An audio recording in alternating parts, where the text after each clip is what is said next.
Yeah. All right. Given it's 5, we've only got a few in the waiting room, Annie tells me. So, but we should probably open up, and James and Nancy, you can do some small talk for a bit.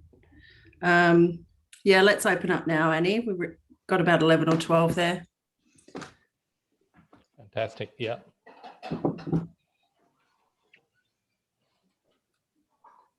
James Natsis, you're still on mute.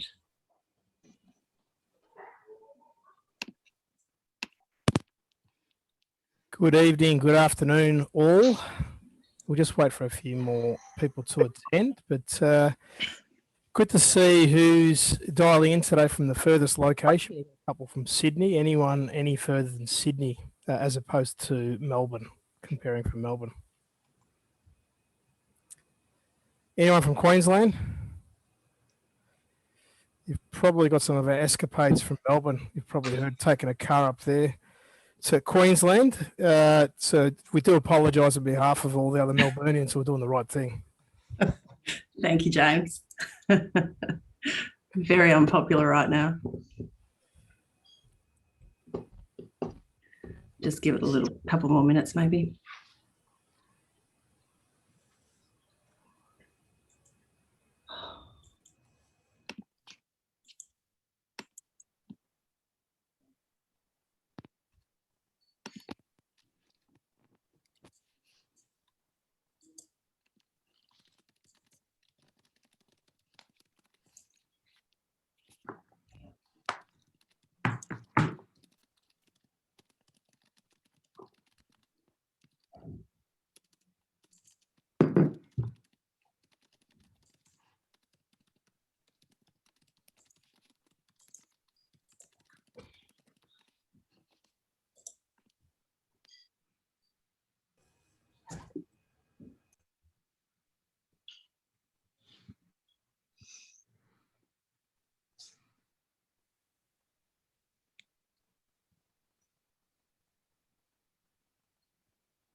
Thanks, Annie.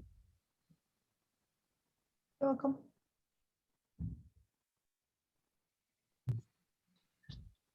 Why don't we get started, James? Conscious of people's time. Right. Well, good evening to all. My name is James Natsis. I'm the CEO of Apricot Consulting. It's great to have you join us today. We had originally scheduled this meeting to be in the city of Melbourne, and probably somewhat fortunate that we're not there today, because I think it would have been hiring a boat to get in there, I would have thought, to get into the CBD. But nevertheless, it's great to be on the call with you all today, and we've got a great lineup this evening to share on a really important topic. When you think about what's happened in the last 12 or so months with COVID, and popular research suggests that the digital agenda has been accelerated between 3 to 10 years. The impact that has had on the impact that is had join a meeting. Learning and so forth has No, I'll just do it this way. It's easier because I don't know. I'm in here now. Thank you. Just encourage everyone to put themselves on mute if you can as well.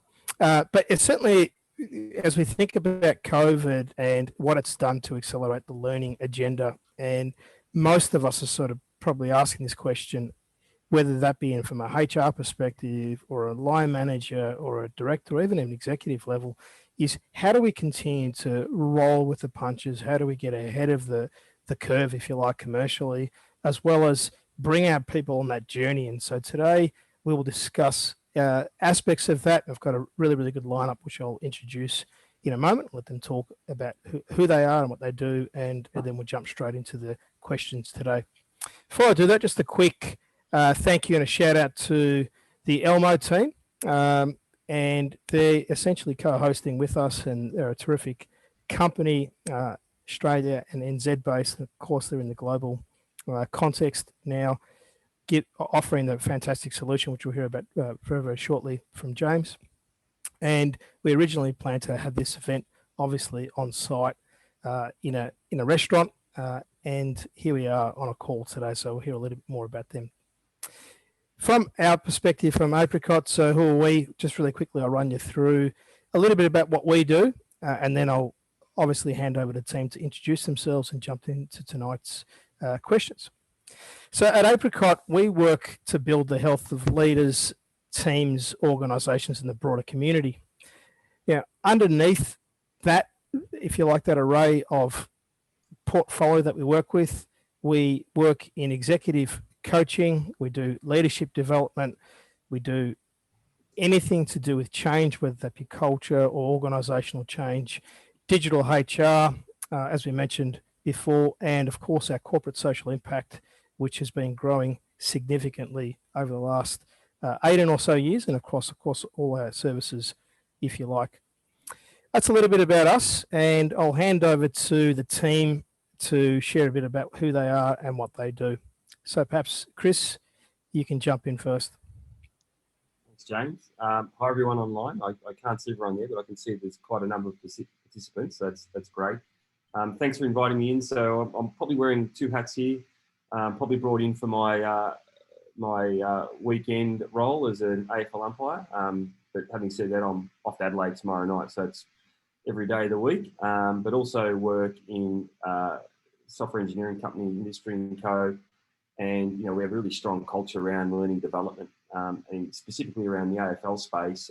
We're really working hard to build, individual agency across our group so that, everyone can be sort of self-directed, self-guided and self-initiating around their development plans. So, yeah, really keen to speak tonight.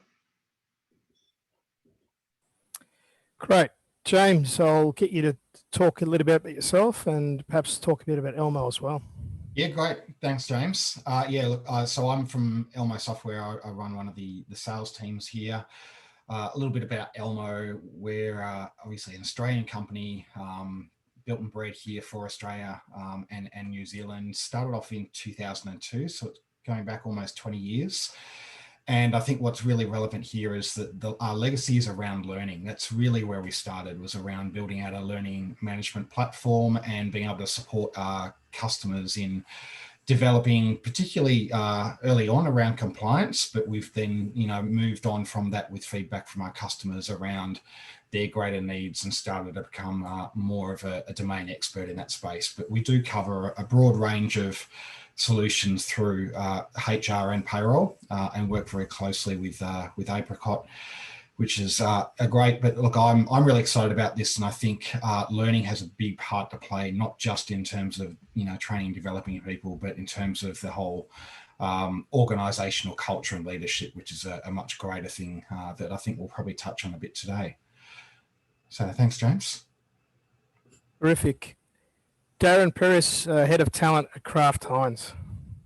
Lovely. Thank you, James. Hi, team. So my name is Darren Peiris. I'm Head of Talent at Kraft Heinz for Australia, New Zealand, South Korea and Japan. My remit covers talent acquisition, employee branding, learning and development, and talent management across the 4 countries. In terms of Kraft Heinz, the 5th largest food company around the world.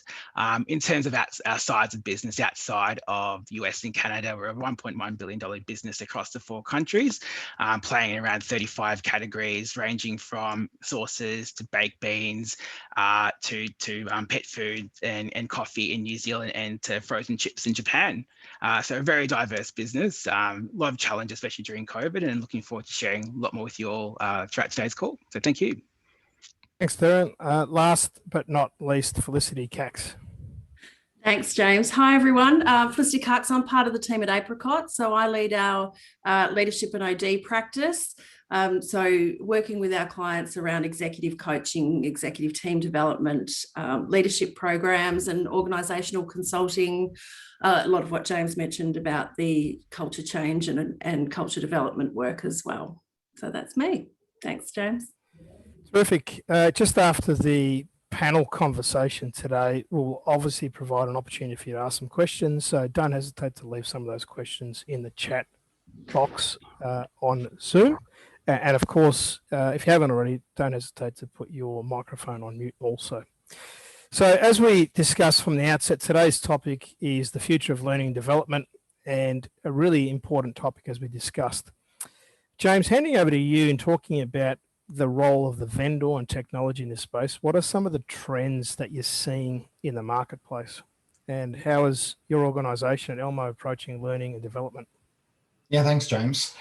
Look, I think we've been going through a bit of a journey for some time now, and that's probably no surprise to people that we've moved away from the whole face-to-face classroom-based training setup, which had a number of flaws in its own. You know, trying to put a bunch of people into a room for, you know, several hours or several days and basically sink information into their heads, and you'd find that they'd walk away from that and 2 weeks later they've retained about 15 minutes at the most of what you've been trying to communicate.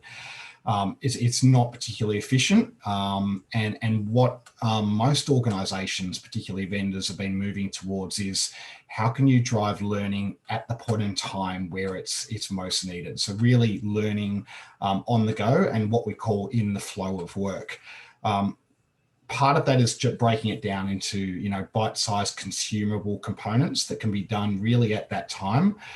What's really important for us is that it can also be done wherever you are. So it's, you know, it's agnostic to device. It doesn't matter whether you're on a computer or using a phone or your laptop, you know, iPad, etc. Any platform will work for you to access that and to consume that and pull that information to you rather than having it pushed at you. So that's really important. But we're seeing, as James mentioned, some acceleration, particularly around what's happened with the digital transformation that's been brought on by the pandemic. So there's a few things that are coming out of that. One is a drive towards blended learning, which is all about making sure there are a variety of different mediums and ways that that information is presented.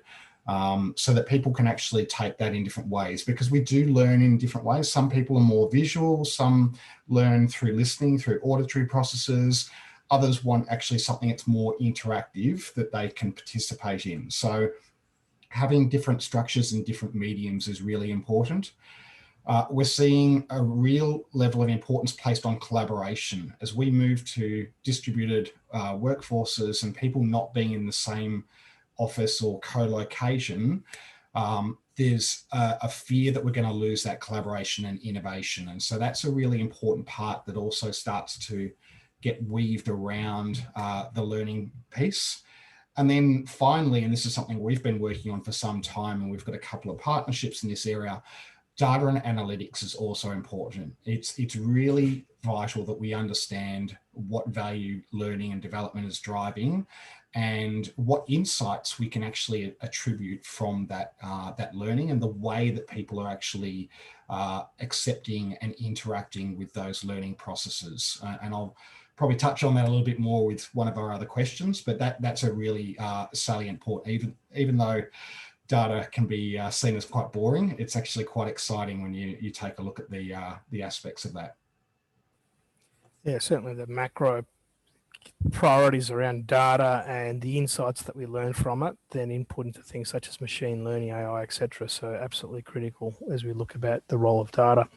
Darren, your organisation, Kraft Heinz, talked about selling chips in Japan. How is your organisation approaching learning and development? Really interestingly, knowing that you're across a number of geographies as well. Absolutely. And thanks, James. I think where we were when I first joined the business back in 2019, there wasn't a real clear L&D plan at all.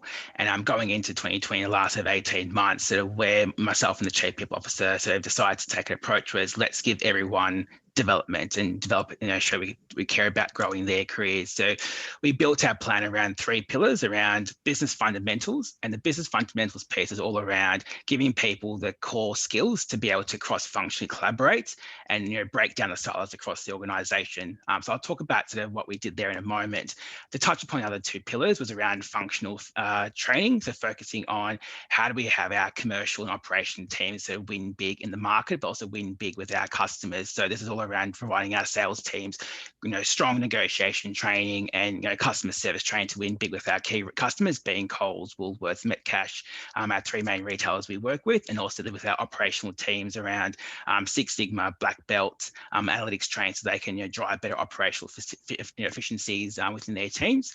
And then the last bit was all around leadership. So obviously, as maybe you know on the call, we know without good leadership, you can't execute anything. And what we sort of realized there was we wanted to go back to basics. We hired a lot of new leaders into the organization. So we went back to basics and focusing around sort of having difficult conversations, the growth model, situational leadership, listening skills, how to sort of have performance conversations. So going both back to those basics, but talking about the business fundamentals piece. So one of the things that we did as a full organization was we partnered with Bursa to launch the HBDI tool to all of our employees. And why we did that was because our people were saying, look, I don't know much about the person that sits next to me, and I'd like to know more about them. So we actually got, working with Mercer, we rolled out HBDI assessments to the full organisation.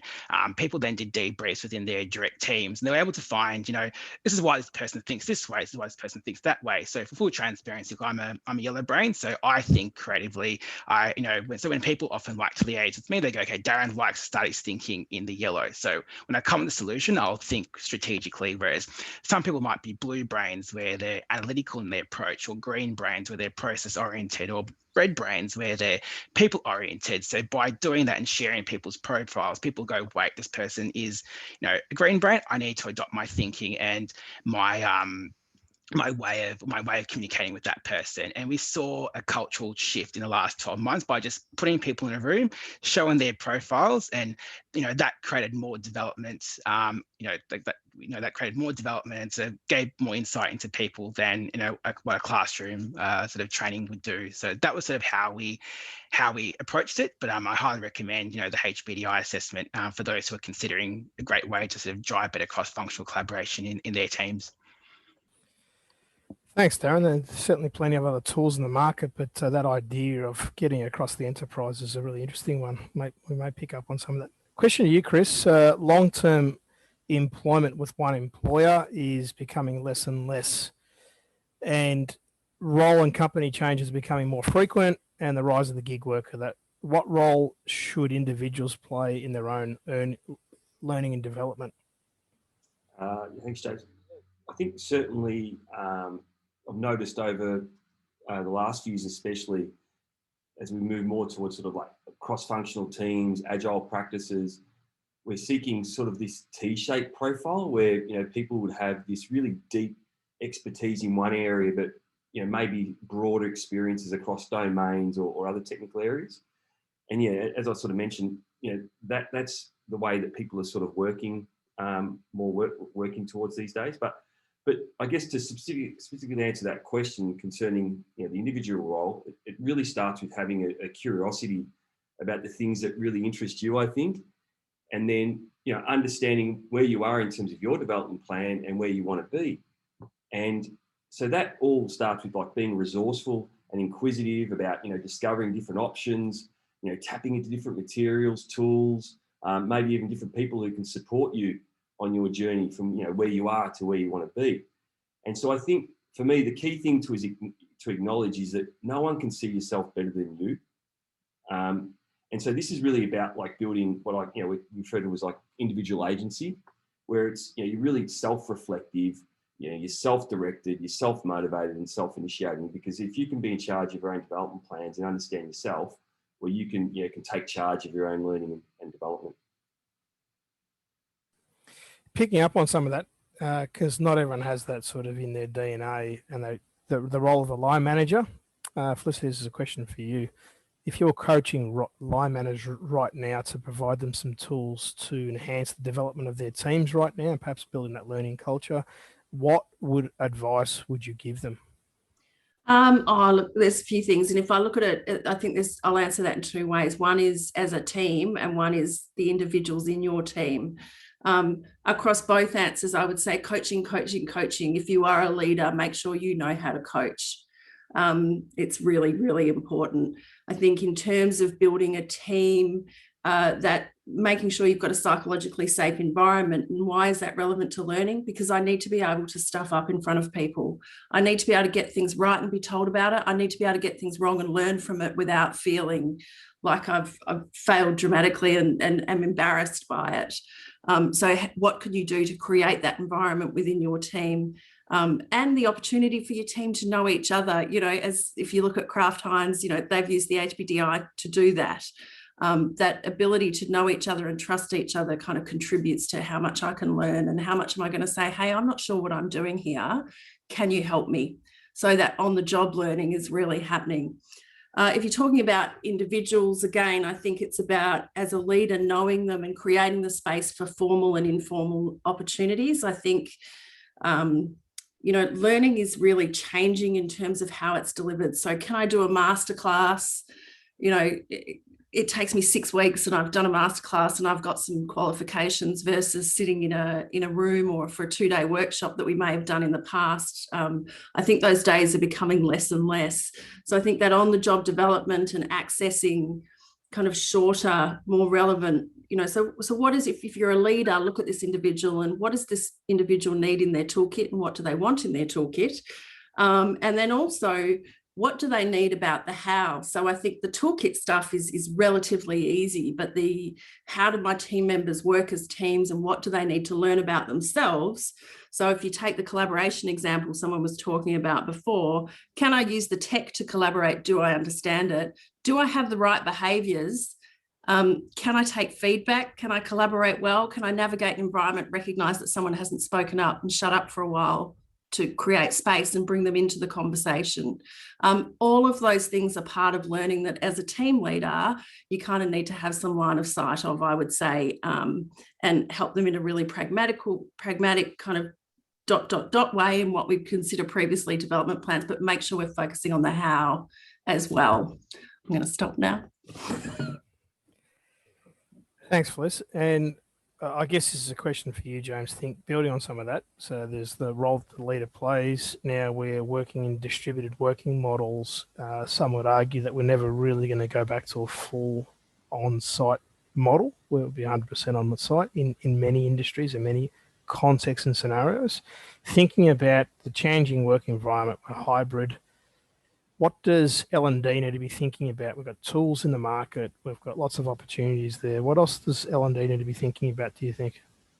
I think there's probably, there's at least 3 main things that I can think of straight away. And it actually presents a really good opportunity because it allows us to actually take a look at our organisation and actually shift things to where we want to be rather than just a state of, you know, doing business as we had previously. So the obvious one is around flexibility. By having all these tools and things that can support us in a hybrid or a remote model gives us flexibility, which is great. But flexibility means more than just where you sit or where you're located.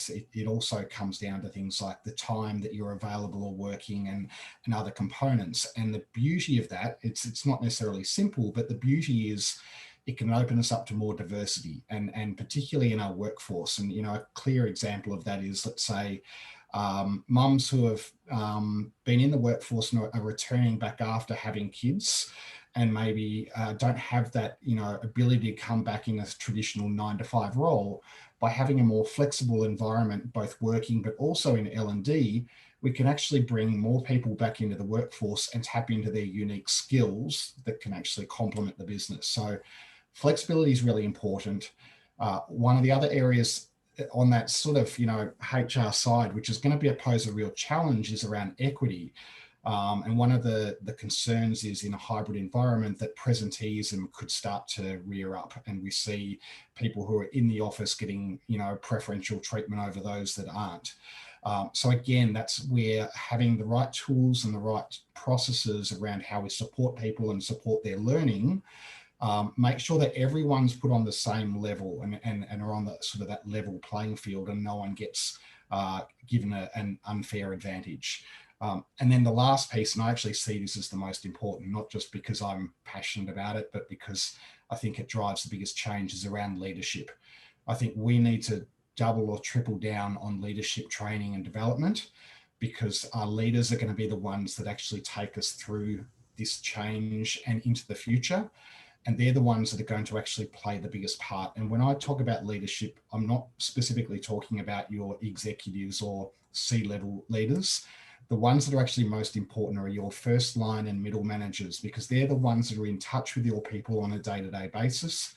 They're the ones that impact change, but they often get neglected. So we really need to empower them, and we need to give them the skills so they can actually be the best leaders they can be for all our staff and all our people. Yeah, I think you raised an excellent point there, James, and certainly most of the change management work that we've done with tech over the years, the effective stuff has been very much targeted at line manager, because they have that day-to-day execution, that alignment, that closeness, that proximity to the work being completed, and the influence. Excellent points, by the way, and I loved your point about presenteeism as well. I think that's a really, really important point to be considered as we think about what this means for us. Chris, professional AFL umpire, and you've experienced learning in lots of different ways. What do you think the future is going to look like as we think about on-the-job versus formal programs, virtual, face-to-face, etc.? It was interesting in what James was sort of saying earlier around the investment that's happening as a result of the pandemic. Right, schooling has changed dramatically. We've all probably experienced that or spoken to teachers of how the challenges that they've faced and the disruption. So I think whether that be changes in the way that we're looking at language apps or virtual tutoring or online conferencing, online software tools, we're seeing a rapid investment, I think, in this space. I mean, just last week, a company called Cloud Guru was acquired by a big software company in the US called Pluralsight for like $3 billion, right? So it's pretty clear that we're going to see, really tailored online virtual offerings to consumers, that will really expand that space and that opportunity. So I guess the question is, where does it leave us with on-job training? And I guess the challenge for organisations is to try and provide opportunities that connect an individual sense of purpose with the role that they're performing.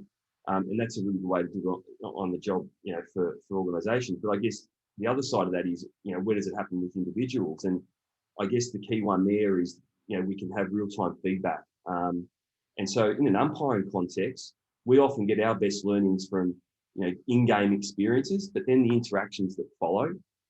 And me as a person, say as a senior umpire, providing the feedback to, say, a junior umpire, it's no point in me just telling them all the time, because then they're reliant on me to actually tell them when they're right or wrong. So I always find that, asking Socratic questions is a really good place to start for on-job training.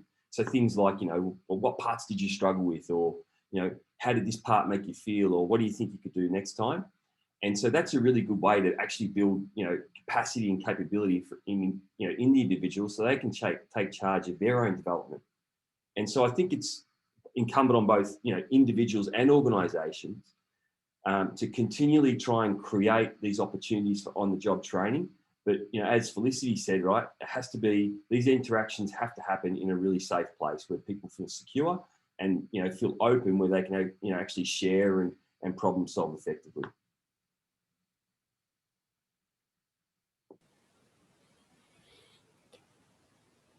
Some also great insights, mate, just thinking through some of that stuff and just sort of processing it and how that may be, and talking about the acquisition of that company and how education is going to continue to evolve in that way is quite fascinating.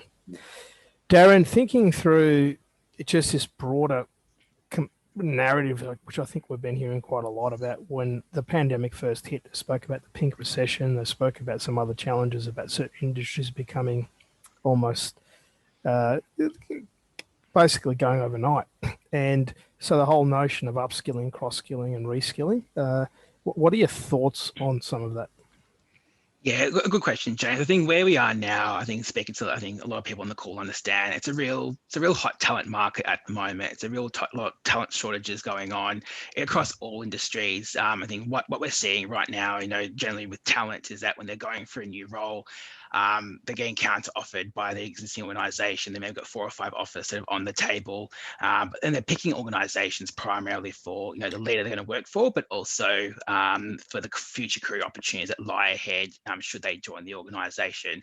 So I guess with the current talent shortage, obviously there's a big piece around reskilling and also cross-skilling as well. And sort of 2 examples I can sort of talk to around that. So currently sort of at the moment we're looking at building sort of a strategy academy within our business around, because our strategy team consists of finance professionals and category professionals, and the finance professionals all around looking at revenue management and the commercial finance piece of how our products performing in our retailers. And you've got the category teams which are all around, okay, how do we work with the retailers to build strong category plans so that the retailers can succeed with our products in their stores.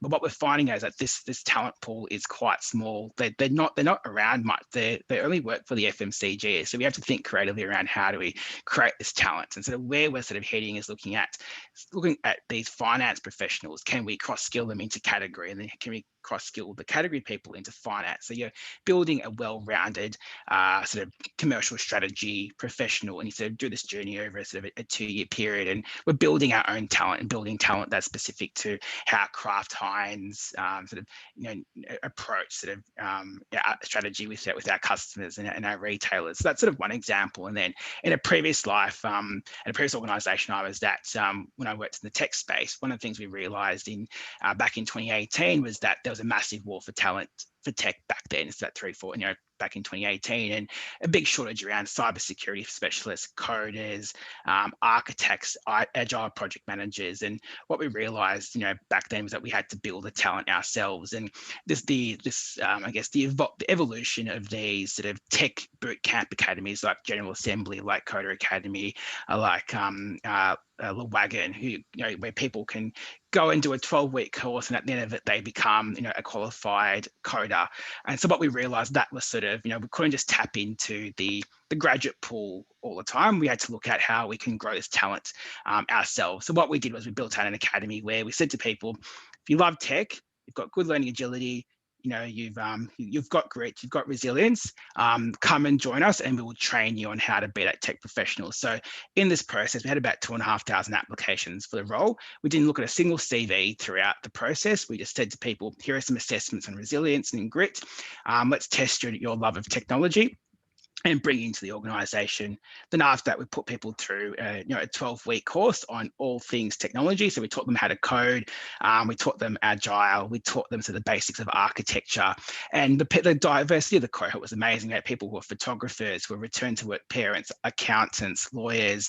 We had a pilot in there who were keen to sort of reinvent their careers. And what we sort of saw was that by reskilling this group, they were grateful for the opportunity.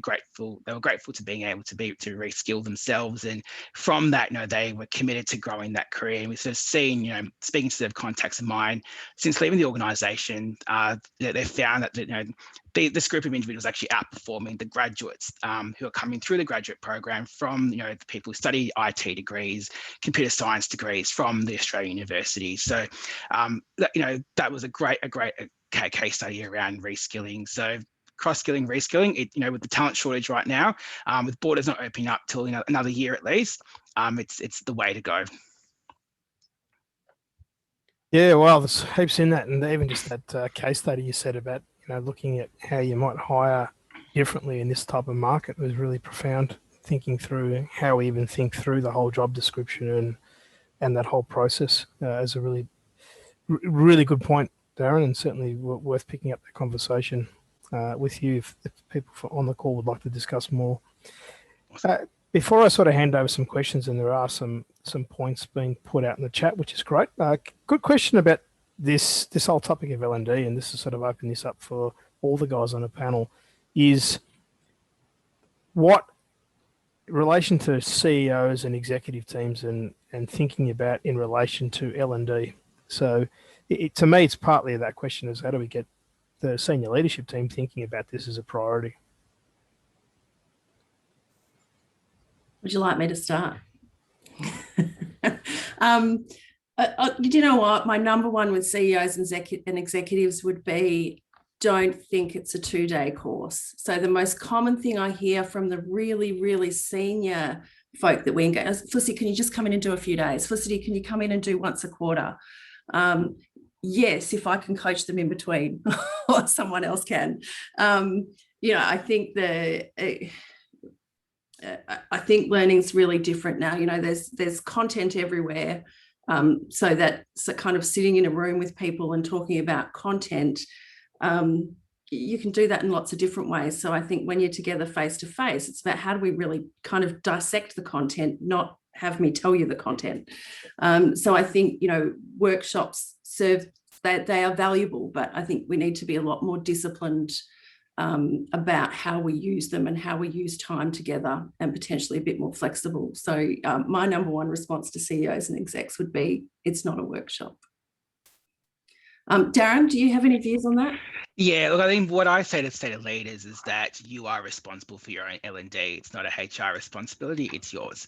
And one of the things that we're sort of focusing on is coaching. To your point, Felicity, is that if you think about the adult learning model, 70-20-10, people learn really well on the job, and they learn through really strong leaders. So really upskilling coaching capability is really a big focus for us now. To my earlier point, people are only jumping ship to other organizations where they want to work for strong leaders. And when you've got a great leader who knows how to coach, they're going to learn more in that than a 2-day classroom.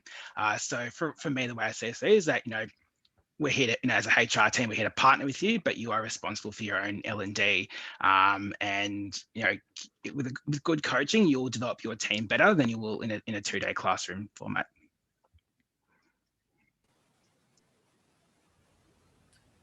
Any other comments from James and Chris on this topic? Yeah, I'll jump in. I think Felicity and Darren have hit the nail. Absolutely, coaching is vital, and that's something in any organisation you really need, and that ongoing learning is also really important. But probably just to touch a little bit on one of the other points that Darren made, and this is something we've been talking about recently, is there is a talent war out there. It was always there, but it's actually accelerated through the pandemic, and the locking down of borders is going to make that more complex. Apart from the fact that it's hard to attract talent, there's a lot of people that are looking to move around as well. So right now, there was a survey done recently, and at least 40% of people currently in the workforce are looking actively to change jobs. That's almost half of the workforce are actually out there seeking to change roles. Now that should be an absolutely huge red flag to any CEO, because the worst thing to any organisation is to have high turnover. Learning and development is actually one of the best ways to navigate that by retaining staff, because you empower people, you give them new skills, you let them be adaptable and flexible and build up their resilience, and you get to promote them through the organisation as they take on those skills. So that's really important in terms of retaining staff. But I can go one step further, and without doing a product pitch, we've partnered with UTS to build AI into our platform. And one of the first things that we've been able to launch through that is an ability to show visually flight risks in your organization. And part of that is based on how they interact with your learning strategy and your learning programs. If someone is not actively engaging, that's an early warning sign that they may be not engaged. And we all know that engaged employees are much more productive and are going to stick around longer. Then that may be a flight risk. And it's a lot cheaper to actually retain staff if you can do that earlier than to lose staff, bring someone new on, go through that hiring process, and then have to ramp them and develop them again. So I absolutely think staff retention and looking at how you actually build your own internal employees is a massive thing for CEOs to be looking at right now. Yeah, because then you're telling the value story, aren't you? And I think that's the bit that often when we're talking to HR people, it's telling the ROI story. It's telling the commercial narrative story that is often the delta, what I find, in terms of bridging that gap and getting executives enthused by the whole concept. Because Felicity, to your point, we don't want to sell workshops, but if we sell a program, that's a significant investment. And it's easy to tick a box off a workshop, like it is easy to tick off an e-learn and say we've done this and been there, done that. But we know it's not going to lead to value creation or an adoption of a new way of thinking or a new behavior that may mean moving forward. So I think the value proposition piece is really, really important as we think that. I think, James, you touched on some great points around engaging staff, the cost of hire, those things, when you do a business case on that, it makes it a bit more palatable to get in front of the C-suite and say, how about this program, or how about this investment in a new way of hiring, as Darren highlighted earlier. Let's open up the floor to some more questions. And I know people have been active on there. I just want to sort of lift a couple. Marie, I think there's an excellent question here around the appetite for learning amongst employee managers. If there's still a strong appetite for learning amongst employees or managers, or is the pandemic fatigue affecting their appetite? I think that's a really fair question. Any comments from the panel? I might start off here. I think what I'm sort of seeing at Kraft Heinz is that everyone wants development. Everyone wants ways in which they can grow sort of in their roles and sort of, you know, with their leaders. There is a bit of fatigue around, I guess, Zoom training sessions. So one of the things we made some deliberate decisions last year to phase some training out to the following year, so that it was done face to face. And there's so much you can see in a face to face environment that you can't get over Zoom. So that's sort of what we sort of saw there. But right now, I think what I'm sort of seeing is that as long as we give people plenty of notice, we plan out calendars months in advance, if not up to 12 months in advance, and it's in people's calendars, they often tend to work around it and are attending sessions because they're finding that how they're going to grow is obviously through their leaders, but also there'll be some parts they'll need to attend that are technical, or going to help them win big with their internal stakeholders or external stakeholders, and they need to attend those sessions. So a great example sort of our sales academy, where we tried doing negotiation training virtually. Bit of a hit and miss. We had to, what we sort of did there was we got people to sort of video themselves in terms of how they negotiated in person, and then brought that into a face-to-face environment, and so comparing the two made for interesting discussion for sure. But yeah, I think also to add to that as well, I think we all had to learn to adapt. Obviously, we're in Melbourne. I think most of us, we're in Melbourne. We're in lockdown at the moment. A lot can still, a lot can still change week by week. So we just have to run with it, adapt. But it's more around balancing between Zoom and face to face is what we're seeing at Kraft Heinz. Great point. I'll probably just add a couple of little things to that. I think one. People are generally motivated to invest in learning and development if they can see a reason to do that. So if there's a clear backing up from the organisation that there is a career path, and there are career pathways and ways that they can actually move within the organisation with the right learning, that's going to motivate them. But the other piece, which I think is just as powerful, and Chris touched on this slightly before, is around alignment to vision. You want to feel like you're actually connected to a greater goal or a greater good. And so if you can make sure that your learning and development program aligns to the organization's vision, but also something that encompasses your employees as well, then it's actually going to help streamline that, because they'll see that connectedness and feel attached to that. And that's actually quite powerful. Yeah, it's certainly, James, on that point, you talked about the purpose piece, and you look at, the whole movement around micro learning, and it's all about the length and almost the brevity, if you like, of training versus the longer, more comprehensive accreditation, if you like.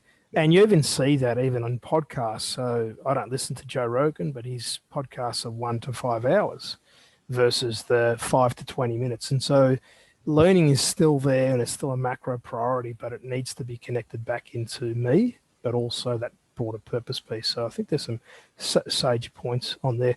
A couple of people also online sort of agreeing around what Darren was talking about before, the sort of mix of the online versus the face-to-face, and trying to get that balance right, if you like. So excellent points. Any other comments on that?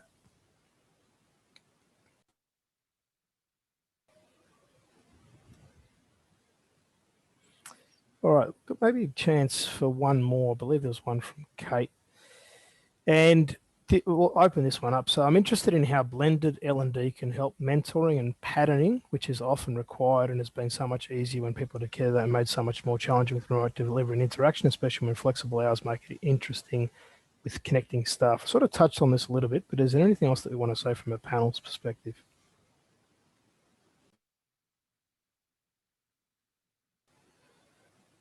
Felicity, any thoughts? Certainly from my point of view, when we talk about skill acquisition, one of the things that I find and a framework that works really well is that whole a piece around sort of, the explanation or the why and the how, and then the demonstration, but then the guide and the correct. And so that's sort of that side-by-side learning approach, I think. And, that can only really happen in terms of skill acquisition, say, for example, in the context of what we do in terms of umpiring, whether it be, if you don't follow, football, whether it's bouncing the ball, which is a unbelievably difficult skill, to, where to run and things like that. So demonstrating with explaining how and why that all happens and all that hangs together is a far more powerful way, to one, sell a message, but two, really guide and correct people through that exchange. Yeah. James, I can probably tackle the second part of that as well in terms of the remote delivery and flexible hours. That is a real challenge, but it's something that technology can actually do quite a bit with. So just a couple of examples. We've got discussion boards that we can incorporate inside our learning platform or our learning programs, which allows people to then put in questions and talk to each other in an online capacity. There are solutions out there like Miro, for instance, which provide things like a whiteboard. So that, again, is very similar, but that can be a bit more interactive.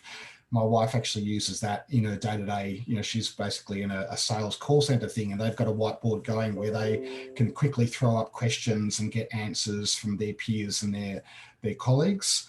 And then you can also look at, I just had it and I've lost it. I've lost that one. I'll come back to it when I remember the third one. Trello, was it? No, it wasn't Trello. Trello's good from project management perspective. Yeah.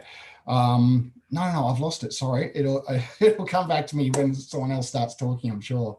Yell out when it does. I think I'll just add to that. I think as we think about, a lot of the mentoring and coaching that we do with people, and we did continue through COVID. And a lot of what we spoke about as a team is partly of this Zoom fatigue that plays out that I think is very real. But seeing ahead versus, as you can see now, you can see my shoulders and you can see my head, versus actually sitting opposite someone and understanding if they're wringing their hands, or seeing their physicality, understanding if they're leaning in, leaning back. There is something that happens when two people are in the same room that doesn't happen when we do that between a screen. I think I just accept that as a fact. But then I also think it would be really dire if we just stopped doing it because it's not perfect. I think it's onus on us to do the best we can, create the best space, and part of that is being okay when your child runs in talking on the iPad and everything else in between, so you can keep that mentee comfortable. But there is something that happens in face-to-face between humans that I really value and recognise, and we just kind of need to own it and push through when we have to virtually as well. I think it can be done with a mix of both. Yeah. I think what's worked for us in terms of our sessions at Kraft Heinz is, like, to your point, Felicity, when you're in person, you have these water cooler conversations that, you talk after the session, you sort of debrief and go, okay, this worked well, this didn't work well. So what we've had to do is, after, for example, when you run negotiation training sessions at Kraft Heinz, we have sort of these aftercare sort of tripod sessions where we have peers sort of debrief and go, after session, what worked well, what didn't work well. And so the three of them are sort of connected and sort of committed to their own learning and holding each other to account. And sort of so they don't forget what they learned from walking out of that Zoom session, and they're sort of prepared to go into the next Zoom session. So it's almost like this nudge in between, not another training session, but it's nudge to go, okay, this is what I remember, this is how I'm going to then apply it when I go out to Coles and negotiate some pricing on beans or whatever. So that's sort of what we've learned worked well for us. Cool. I remember it now. So the third one, that was a bit more out there. But we use it a bit, and it's something I've seen quite a few companies talking about, is actually how to leverage Slack. Slack's actually an amazing tool.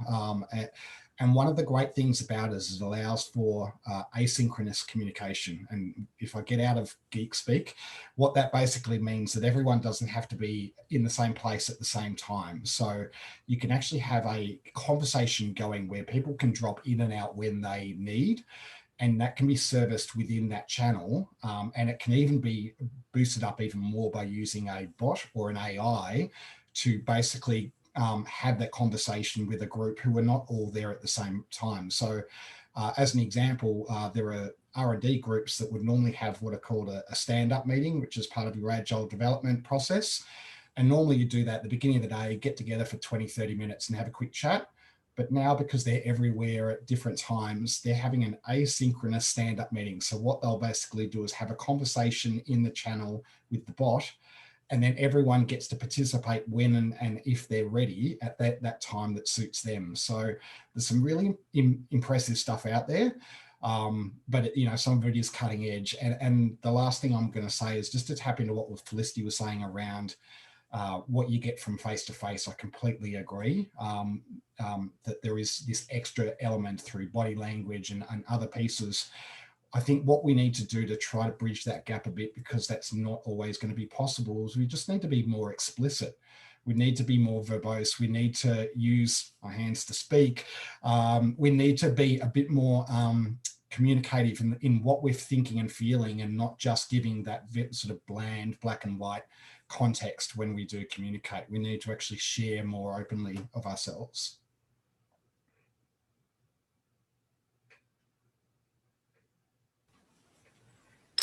Excellent points. Any other comments from our panel and any other questions before we wrap up this evening? Give you some time back.